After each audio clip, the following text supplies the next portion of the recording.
Welcome back everyone, कैसे आप सब। दोस्तों, स्वागत है एक और लर्निंग वीडियो में। और जैसा कि मैंने आपसे प्रॉमिस करा था लास्ट वीडियो में, मैंने आपको बताया था कि हम स्टॉक में किस तरह से ट्रेडिंग कर सकते हैं, कि हमें कौन सा ट्रेडिंग सेटअप सूट करेगा। जैसे कि हमें स्विंग करना चाहिए, स्विंग ट्रेडिंग करना चाहिए, स्कैल्पिंग करना चाहिए, या फिर इंट्राडे ट्रेडिंग करना चाहिए। तो मैंने बोला था आपसे कि मैं आपको स्ट्रेटेजी भी बताऊंगा कि कौन सी स्ट्रेटेजी मैं फॉलो करता हूं। तो आज मैं आपके लिए वीडियो लेकर आ गया हूं स्ट्रेटेजी पे। आज हम टोटली बात करेंगे स्ट्रेटेजी पे, कौन सी स्ट्रेटेजी मैं यूज करता हूं और कौन सा स्ट्रेटेजी आपके लिए सूट होगा, किस तरह से आप प्रॉफिटेबल ट्रेडर बन सकते हैं, किस तरह से आप प्रॉफिट बना सकते हैं। तो आज मैं बात करने वाला हूं स्विंग ट्रेडिंग के लिए, कि स्विंग ट्रेडिंग में हमें कौन से स्टॉक्स में और कब हमें एंट्री मिल सकती है और उसका एग्जिट क्या हो सकता है, और कौन सी स्ट्रेटेजी मैं फॉलो जो करता आया हूं वही मैं आपको बताऊंगा आपके सामने, आप उसको सीख सकते हैं। तो चलिए जल्दी से वीडियो को करते हैं शुरू। चलिए मैं आपको अपने सिस्टम पे ले चलता हूं, वहां पे मैं आपको स्ट्रेटेजी शेयर करता हूं। और अभी तक आपने वीडियो को लाइक नहीं किया तो प्लीज लाइक कर लीजिए, बहुत ही इंफॉर्मेटिव वीडियो होने वाली है। और नीचे सब्सक्राइब का बटन दिया गया होगा, आप सब्सक्राइब भी कर लीजिए। अगर आपके पास डीमैट अकाउंट नहीं है तो नीचे दिए गए लिंक के थ्रू आप डीमैट अकाउंट ओपन कर सकते हैं अपने सिस्टम पे। और आप यहाँ पे देख सकते हैं कि मैं यहाँ पे अपना डीमैट अकाउंट ओपन किया हूँ, जीरोधा का अकाउंट यहाँ पे ओपन है। और यहाँ पे मैं कुछ स्टॉक्स यहाँ पे ऑलरेडी सिलेक्ट कर रखा है, बट इसके अलावा भी मैं आपको बताऊंगा कि आप किस तरह से खुद से स्टॉक सेलेक्ट कर सकते हैं। बिना एक एक स्टॉक्स को देखे हुए आप डायरेक्टली कैसे स्टॉक्स को फाइंड आउट कर सकते हैं।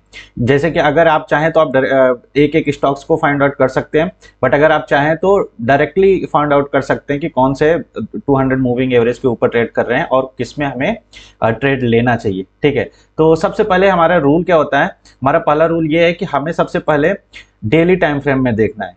ठीक है, पहले हमें डेली टाइम फ्रेम पे देखना है कि डेली टाइम फ्रेम में मार्केट का व्यू क्या चल रहा है। डेली टाइम फ्रेम में 200 मूविंग एवरेज के ऊपर होना चाहिए। जो भी हमारा स्टॉक्स होगा डेली टाइम फ्रेम में 200 मूविंग एवरेज के ऊपर होना चाहिए।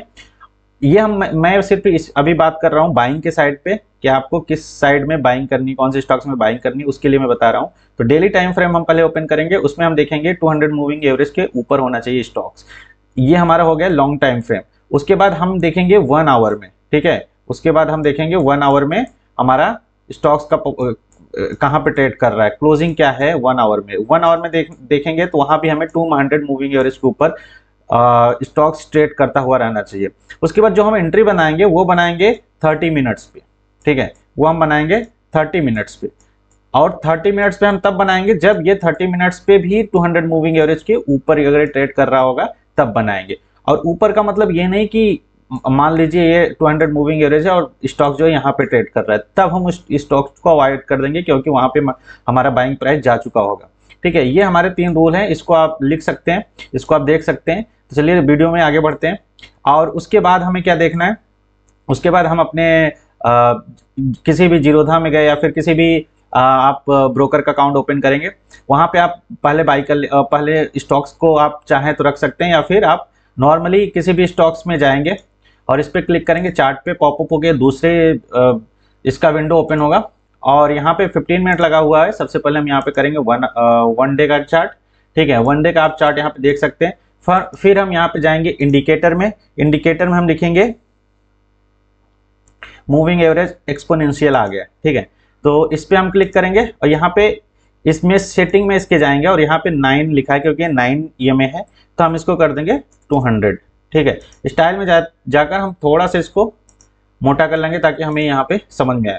तो हम यहाँ पे इसको कर सकते हैं और यहाँ पे हम इसको सेव कर देंगे। अब जब सेव कर दें, हम कोई भी चार्ट ओपन करेंगे उसमें 200 मूविंग एवरेज का जो चार्ट लग कर आएगा, ऑटोमेटिक लिख कर आएगा ये मूविंग एवरेज की जो लाइन है। ठीक है, अब हम यहाँ पे क्या देखेंगे, सबसे पहला हमारा रूल था कि 1 डे टाइम फ्रेम में स्टॉक जो है 200 मूविंग एवरेज के ऊपर होना चाहिए। तो अगर आप देखोगे तो इससे हमें क्या पता चलेगा, इससे हमें ये पता चलेगा लॉन्ग टर्म ट्रेंड जो है वो कैसा है उस स्टॉक्स का। अगर आप इसके लॉन्ग टर्म चार्ट पे जाओगे तो आप देख सकते हो काफी टाइम से ये स्टॉक्स 200 मूविंग एवरेज के ऊपर ही ट्रेड कर रहा है, उसके नीचे नहीं आया।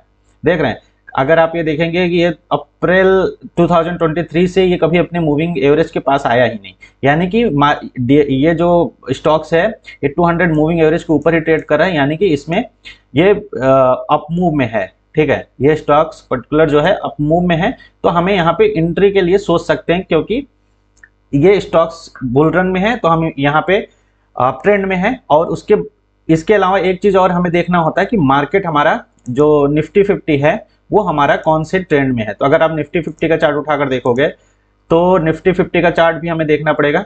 और यहाँ पे देख रहे हैं 200 मूविंग एवरेज ऑटोमेटिक लग कर आ गया। तो निफ्टी 50 का अगर डेली टाइम फ्रेम देखते हैं तो इसमें भी हम देख पा रहे हैं कि हमारा जो निफ्टी 50 है काफी टाइम से ये बुल रन में ही है, अप ट्रेंड में ही है काफी टाइम से। तो मार्केट भी अप ट्रेंड में होना जरूरी है और स्टॉक्स भी होना जरूरी है। तो अब यहाँ पे हम देख लिए, अब हमें 1 आवर का चार्ट देखना है। ठीक है, 1 आवर का हमें चार्ट देखना है। 1 आवर का चार्ट हम इसलिए देखेंगे कि क्योंकि हम कभी कभी 30 मिनट्स या कभी कभी 1 आवर पे हमें एंट्री मिल सकती है। तो हम ये देखेंगे 1 आवर में किस तरह से परफॉर्मेंस कर रहा है ये। तो अगर हम 1 आवर से अगर यहाँ पे गए, 1 आवर्स में अगर आप देखेंगे तो यहाँ पे देख रहे हो 1 आवर्स पे बार बार इसको टच कर रहा है लेकिन इसको ब्रेक नहीं कर रहा है, और यहाँ पे ब्रेक करा बट ये फेक ब्रेकआउट बना, और यहाँ से फिर से जब इसको तोड़ा 200 मूविंग एवरेज के ऊपर निकला तो काफी अच्छा हमें रैली देखने को मिला। और आप यहाँ पे एक चीज और देख पा रहे होंगे, जब जब ये 1 आवर टाइम फ्रेम पे 200 लाइन पे आ रहा है वहां से अच्छा एक बाउंस दे रहा है। ठीक है, और उसके बाद देख रहे हैं यहाँ से लगभग यहाँ तक का हमें यहाँ पे टारगेट मिला, बट अगर यहाँ तक भी टारगेट आप नहीं ले पा रहे हो, यहाँ तक टारगेट ले, यहाँ तक का भी टारगेट बहुत ज्यादा है। मैं इतना बड़ा टारगेट कोई नहीं ले सकता, बट हाँ इतना अगर टारगेट आप ले रहे हो तो भी बहुत ज्यादा है। ठीक है, और उसके बाद अगर आप देखोगे यहाँ पे एक ब्रेकडाउन हुआ। ठीक है, ये ब्रेकडाउन हुआ, कुछ टाइम तक यहाँ पे सस्टेन करा। अगर जैसे ब्रेकडाउन होता है तो हमें यहाँ पे एग्जिट कर लेना है। अगर कोई भी हम ट्रेड लेते हैं और 200 मूविंग एवरेज के नीचे अगर मार्केट स्टॉक्स आना स्टार्ट करता है तो वहां से हमें एग्जिट ले लेना है। ठीक है, उस स्टॉक्स में फिर बने नहीं रहना है। फिर उसके बाद देखते हैं कि 1 आवर टाइम फ्रेम पर भी यहाँ से ब्रेकआउट करता है, ब्रेकआउट के पास हमें अच्छा खासा यहाँ पे ट्रेड मिलता है। फिर आप देखेंगे यहाँ पर भी हमें एक अच्छा खासा मिलता है, फिर यहाँ से एक फेक ब्रेकआउट दिखाता है, और अभी ये जो ट्रेड कर रहा है 200 मूविंग एवरेज के आसपास ही ट्रेड कर रहा है। तो अब क्या हमें यहाँ पे एंट्री बना लेनी चाहिए? इसके लिए हमें देखना चाहिए 30 मिनट्स का टाइम फ्रेम कि 30 मिनट्स में क्या चल रहा है। तो अगर आप 30 मिनट्स पे आओगे तो 30 मिनट्स पे भी आप देखोगे कि जितने बार ये 200 मूविंग एवरेज पे आया है, ठीक है, 200 मूविंग एवरेज पे जितनी बार आया है काफी अच्छा वहां से ब्रेक बाउंस बैक हमें देखने को मिला है। ठीक है, आप देख सकते हैं यहाँ भी 30 मिनट पे अगर आप देखेंगे 200 मूविंग पे आया, काफी अच्छा यहाँ पे ब्रेकआउट दिया। और यहाँ पे जब भी ये ब्रेकडाउन करता है तो वहां से ब्रेकडाउन के साइड भी हमें यहाँ पे टारगेट मिल सकता है अगर आप सेलिंग के साइड पे बैठे हो तो। बट हमें सेलिंग के साइड पे अभी पोजीशन नहीं देखना, क्योंकि मार्केट अप ट्रेंड में है और स्टॉक जो है हमें अप ट्रेंड का ही ढूंढना है, तो इसलिए हमें बाइंग के साइड पे ही पोजीशन बनानी है। और आप यहाँ पे देख सकते हैं कि जैसे इसको ब्रेकआउट किया, फिर वहां से अभी उसी के लेवल के आसपास 200 मूविंग एवरेज के आसपास ही ये ट्रेड कर रहा है। तो अगर हमें इस पर्टिकुलर स्टॉक में एंट्री बनानी है तो हमारा एंट्री कहाँ पे बन सकता है, चलिए वो देखते हैं। ठीक है, तो अगर आप यहाँ पे देखेंगे तो ये जो है एक रेंज में यहाँ पे ट्रेड कर रहा है।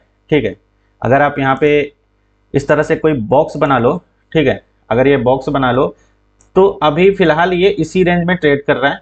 ठीक है, इसी रेंज में ट्रेड कर रहा है, लेकिन हमें जो भी एंट्री लेनी है, ठीक है, हमें जो एंट्री लेनी है वो एंट्री लेनी है इस पर्टिकुलर लाइन के ऊपर।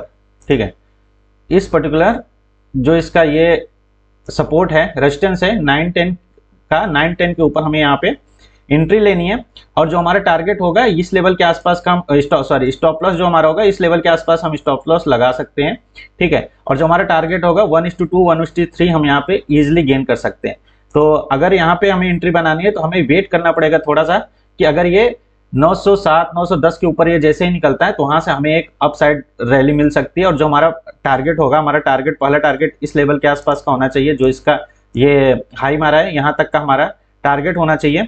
ठीक है, तो इसमें अगर आपको ट्रेड बनाना है तो इसमें आप ट्रेड बना सकते हैं, ये काफी अच्छा स्टॉक्स है, बट हमें थोड़ा सा वेट करना पड़ेगा। 910 के ऊपर निकलने दो, 910 के ऊपर अगर ये निकलता है और 200 मूविंग के ऊपर सस्टेन करता है कुछ दिन और, तो हमें वहां से अच्छा एक अपसाइड मोमेंटम मिल सकता है। चलिए अब दूसरे स्टॉक्स पे चलते हैं। दूसरा स्टॉक्स हम कोई भी चूज कर सकते हैं। चलो M&M पे चलते हैं। M&M का चार्ट यहाँ पे हमारा ओपन है। M&M में भी हम देखते हैं कि यहाँ पे क्या सिनारियो चल रहा है। तो डेली टाइम फ्रेम में अगर आप यहाँ पे देखोगे तो यहाँ पे भी एक बुल रन चल रहा है, काफी टाइम से अप ट्रेंड में ये है। बट अगर ये डेली टाइम फ्रेम के हिसाब से देखा जाए तो मार्केट बहुत ज्यादा ऊपर निकल चुका है, ये स्टॉक्स बहुत ज्यादा ऊपर निकल चुका है, अपने एक हाई लेवल पे है, ऑल टाइम हाई के ऊपर ये निकल चुका है। तो इसमें अगर एंट्री बनानी तो हमें देखना पड़ेगा क्या इसमें सही एंट्री मिल रही है हमें या नहीं। फिर 1 आवर टाइम फ्रेम पे आएंगे। 1 आवर अगर टाइम फ्रेम पे आएंगे तो यहाँ पे देख सकते हो कि जब जब ये 1 आवर टाइम फ्रेम पे सपोर्ट लिया है 200 मूविंग एवरेज पे, काफी अच्छा हमें रैली देखने को मिला है। आप यहाँ पे देख सकते हो काफी अच्छा यहाँ पे बाउंस देखने को मिला है। लास्ट टाइम भी आया था 1 आवर टाइम फ्रेम में, अगर आप देखोगे तो सिर्फ टच करके निकल गया था। आप देख सकते हैं 200 मूविंग एवरेज का पावर क्या है यहाँ पे, यहाँ से टच करके निकला था और काफ़ी अच्छा हमें यहाँ पे रैली देखने को मिला था। अगर आप यहाँ पे एंट्री बनाते हैं, इस प्राइस के आसपास एंट्री बनाते हैं 2060 के आसपास, तो काफ़ी अच्छा हमें यहाँ पे टारगेट देखने को मिल सकता है। तो 30 मिनट में अगर आप देखोगे तो 30 मिनट में भी ये काफ़ी ऊपर निकल चुका है। तो इस ट्रेड में, इस स्टॉक में अभी हमें एंट्री बनाना नहीं चाहिए मेरे हिसाब से, थोड़ा सा नीचे आने दो। इस लेवल के अगर आसपास ये आता है, इस लेवल के आसपास अगर ये आता है 2100 के आसपास अगर ये आता है, तब तक मूविंग एवरेज और ऊपर हो जाएगा। फिर वहां से अगर सपोर्ट दिखता है मूविंग एवरेज का, फिर उसके बाद आप एंट्री यहाँ पे बना सकते हैं। बट आप अगर समझ रहे हैं स्ट्रेटेजी को, किस तरह से स्ट्रेटेजी काम करता है, किस तरह से आप इसमें एंट्री बना सकते हैं, एग्जिट बना सकते हैं, तो प्लीज वीडियो को लाइक कर दीजिए, शेयर करिए अपने दोस्तों के साथ। ठीक है, चलिए बढ़ते हैं अगले स्टॉक्स की तरफ। और अगला स्टॉक्स में कोई भी आप देख सकते हो, रैंडम आप कोई भी स्टॉक देख सकते हो जो आपका फेवरेट स्टॉक्स हो, या फिर कुछ स्टॉक्स जिनमें आप एंट्री बनाना चाहते हो स्विंग ट्रेडिंग के लिए। बेसिकली ये स्विंग ट्रेडिंग के लिए है, तो उसमें आप एंट्री बना सकते हो। तो ये टीसीएस का चार्ट है। टीसीएस भी देखोगे तो काफी टाइम से अप ट्रेंड में था, बट कुछ टाइम पहले ये 200 मूविंग एवरेज के नीचे था, उसके बाद फिर वहां से बाउंस दिया, तो उसके बाद अभी ये काफी अच्छा अप ट्रेंड में ही है। तो अगर हम इसके 1 आवर टाइम फ्रेम पे जाते हैं, तो 1 आवर टाइम फ्रेम पे हम देखेंगे तो स्टॉक्स अभी 200 मूविंग एवरेज के नीचे अभी ट्रेड कर रहा है। तो क्या हमें इसमें एंट्री बना लेनी चाहिए? अभी बिल्कुल नहीं। जब ये 1 आवर टाइम फ्रेम पे नीचे है 200 मूविंग एवरेज के, तो हमें 30 मिनट्स देखने की जरूरत नहीं है, हमें यहाँ पे एंट्री बनाने की कोई जरूरत नहीं है इस ट्रेड में। तो ये हमें अभी टीसीएस में कोई भी ट्रेड नहीं बनाना है स्विंग ट्रेडिंग के हिसाब से, जो हमारा स्ट्रेटेजी बोलता है। ठीक है, अब बाकी रिलायंस की बात करते हैं। रिलायंस का चार्ट यहाँ पे ओपन है। तो रिलायंस का चार्ट अगर आप यहाँ पे देखोगे तो ये भी डेली टाइम फ्रेम में तो काफी अच्छा दिख रहा है, और 1 आवर टाइम फ्रेम पे अगर आप देखोगे तो अभी कहीं ना कहीं 200 मूविंग एवरेज के आसपास ही ये ट्रेड कर रहा है। ठीक है, लेकिन हमें सही एंट्री यहाँ पे तब मिलेगा जब ये जो है इस लाइन के ऊपर निकलता है। ठीक है, ये जो इसका मेजर रेजिस्टेंस है इसके ऊपर निकलता है, यानी कि 2960 के ऊपर अगर ये निकलता है, उसके बाद सस्टेन करता है, तो हमें वहां से एक अच्छी खासी रैली देखने को मिल सकता है। अच्छा खासा हमें टारगेट, यहाँ तक के टारगेट मिनिमम 3020 के आसपास का टारगेट हमें मिल सकता है टीसीएस में इजिली। ठीक है, और अगर 30 मिनट्स टाइम फ्रेम पे अगर इसको लेकर आकर देखोगे तो सेम वही हो रहा है। 30 मिनट्स एंट्री जो आपको बनानी है वो बेसिकली 30 मिनट्स और 1 आवर के टाइम फ्रेम पे ही एंट्री आपको बनानी है। ठीक है, और अगले अगर हम बात करें तो यहाँ पे ये आप देख सकते हैं कि ये जो स्टॉक्स है पर्टिकुलर, काफी टाइम से दोस्तों ये बहुत ही 200 मूविंग एवरेज के नीचे ट्रेड कर रहा था काफी टाइम से, लेकिन अभी ये रिसेंटली 200 मूविंग एवरेज के ऊपर ये निकला हुआ है। और डेली टाइम फ्रेम आप देख सकते हैं कि डेली टाइम फ्रेम में ये किस तरह से बुलिश कैंडल बनाया है, और नीचे का वॉल्यूम देख सकते हैं, वॉल्यूम बहुत ही अच्छा है। और वॉल्यूम भी आपको देखना है बेसिकली, हर एक जो भी अगर आप बनाओगे ट्रेड बनाओगे उसमें आप नीचे के वॉल्यूम भी देख लेना, वॉल्यूम किस हिसाब से है।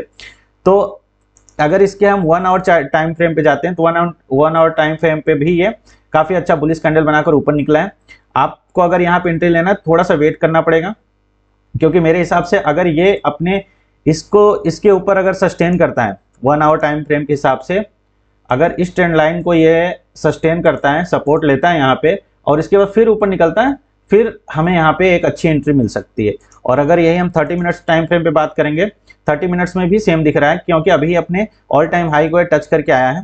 ठीक है, और कुछ दिन अगर ये इसी रेंज में रहता है, कुछ दिन इसी रेंज में रहता है और निकलता है, तो हमें वहाँ पे काफी अच्छा यहाँ पे एक ट्रेड मिल सकता है। तब तक जो हमारी ईएमए की लाइन है ये धीरे धीरे ऊपर आ जाएगी, तो ईएमए का भी सपोर्ट हो जाएगा और ब्रेकआउट भी हमें मिल जाएगा, और हमें एक अच्छा स्टॉप लॉस भी मिल जाएगा। तो इस तरह से अपना ट्रेड बना सकते हैं इस पर्टिकुलर स्टॉक में। मैं कोई आपको यहाँ पे टिप्स नहीं दे रहा हूँ कि इन स्टॉक्स को आप बाई या सेल करिए, बट मैं नॉलेज के लिए बता रहा हूँ कि आप जो भी बाई करोगे सेल करोगे आप अपने अकॉर्डिंग करना, अपने एनालिसिस के अकॉर्डिंग करना। बाकी बढ़ते हैं कि अगर आपको ये सारे चीजें नहीं करना है, एक स्टॉक्स पे नहीं जाना है, आपको डायरेक्टली चूज करना है, डायरेक्टली आपको उठाना है स्टॉक्स, तो आप सीधा गूगल पे जाओ। ठीक है, और गूगल पे जाने के बाद यहाँ पे टाइप करो how to find stock above 200 EMA under Nifty 50। तो यहाँ पे आपको पहला जो लिंक आएगा वो चार्ट लिंक आएगा, तो यहाँ पे आपको क्लिक कर देना है। सिंपली आप यहाँ पे क्लिक करोगे तो यहाँ पे ऑटोमेटिक ये बन कर आएगा, और इसमें आप देखोगे 6 स्टॉक्स हैं, तो आप इसमें ट्रेड कर सकते हो। और इसमें बेसिकली 6 स्टॉक्स इसलिए हैं, कम स्टॉक्स इसलिए हैं क्योंकि यहाँ पे अगर आप देखोगे ये वॉल्यूम भी बता रहा है कि जिसका वॉल्यूम इसके ऊपर है, मतलब जिसमें बहुत ज्यादा वॉल्यूम है, उसी को ये यहाँ पे शॉर्ट लिस्ट करा है, तो हम यहाँ पे वॉल्यूम पे नहीं जाएंगे, वॉल्यूम को थोड़ा सा वो कर देंगे, नहीं तो हमारा स्टॉक जो है कम हो जाएंगे। अब हम यहाँ पे रन स्कैन करेंगे, रन स्कैन पे आएंगे तो हमें देख रहे हैं आप यहाँ पे बहुत सारे स्टॉक्स मिल गए, 2 लिस्ट प्रॉपर दी गई है, दोनों लिस्ट को आप जाकर यहाँ पे वो कर सकते हैं, देख सकते हैं, और आपको किस में एंट्री बनानी है, कौन से स्टॉक्स में आपको सही एंट्री सही स्टॉप लॉस मिल रहा है, उसके थ्रू आप यहाँ पे एंट्री बना सकते हैं अपनी। ठीक है, तो ये रहा दोस्तों आज का हमारा वीडियो। कैसा लगा आपका वीडियो हमारा, ये कैसा लगा स्ट्रेटजी, प्लीज हमें जरूर बताइएगा।